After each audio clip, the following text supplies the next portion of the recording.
Roll sound. Rolling. Roll camera. Rolling. Lights. 412. Take one. Action. The film ostensibly is about Royd, who's played by Nick Tate. He's the air traffic controller for a small drug-running aircraft strip in the middle of the Northern Territory, outback.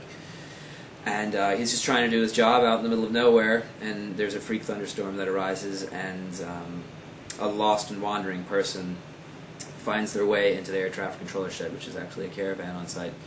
And he's happy to have company and happy to have a place of warmth and to get out of the rain and to hopefully get some food and a warm drink. And unfortunately, he's met by the barrel of a shotgun instead of a friendly handshake. And the entire film centers around their interactions, their conversations, and there's a nice little twist at the ending that's hopefully not what the audience expected. Do I want to talk? Not really. Matthew? No. But I'm going to do it because it needs to be told. Look, I'm just going to lay it out for you. There was a lot of rumours being spread around the set that the producer, me, was missing from set a lot. He was off running around with loose women, driving fancy cars, and generally doing a lot of hard drugs. But you know, I got back on the set and I pulled the team together and I said, look, you know, this is what a producer does. Get used to it. Day one, we're 2 weeks to shoot. We've got our work full here. We've got to knock down a couple walls. We're gonna make this thing look like an old air shed and a jetty. This trailer, we'll also be doing a little bit of modification, maybe a little bit of fabrication on some of the seats. Depends whether or not Spielberg over here says it's all right. The first 2 days working outside late at night with all these other factors definitely made it a lot harder on everybody, but I think what we got turned out really well, and I think it was worth all the work that we put into it.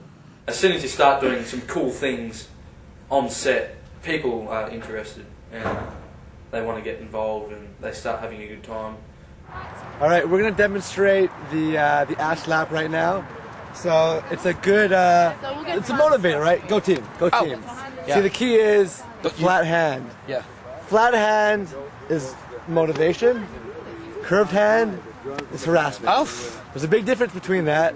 And workplace safety is most important, and we want to keep sexual harassment away from here. It was a very safe shoot for all the things that were going on, all the pumps and the electricity and the generators and all kinds of crazy stuff, and luckily nobody ended up getting injured.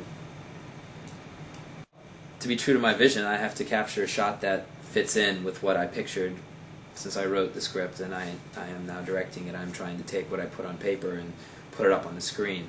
And so if I don't capture a shot that's consistent with my vision, it's going to compromise my movie. But to make sure that we did capture the perfect shot, there's a lot of communication between me and my director of photography, Jürgen Korkman.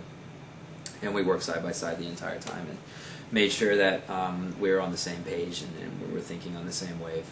And the actors were incredibly professional. It's been alright apart from the acting. Shut the door!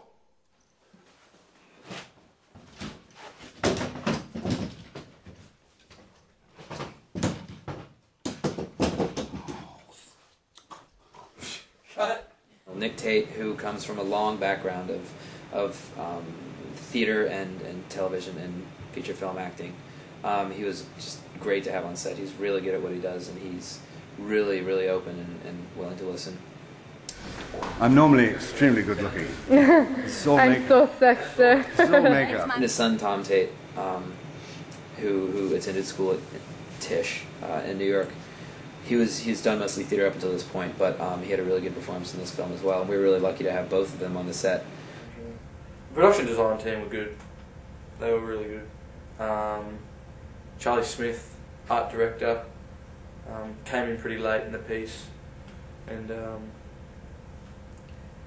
he's a very creative kid, and he worked pretty good with our production designer, Matthew Bass, who he really got his hands dirty on this one, and Kat Farrell, assistant art director.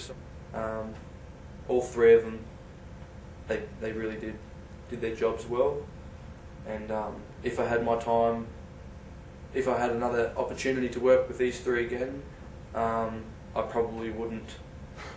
Basically, I think if I was to sum up my experiences as a producer, from what I can gather, a good producer, it's not about being organised, it's not about having the budgets in place, it's not about having the schedules in place, hiring actors. Sure, all that stuff's going to come, but a good producer has to look good.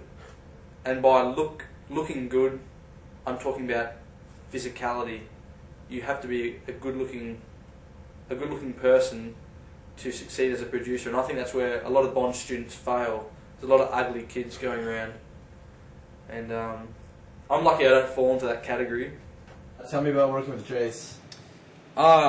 He was the best fogger I've ever seen. I'm gonna have to get him back on my next production.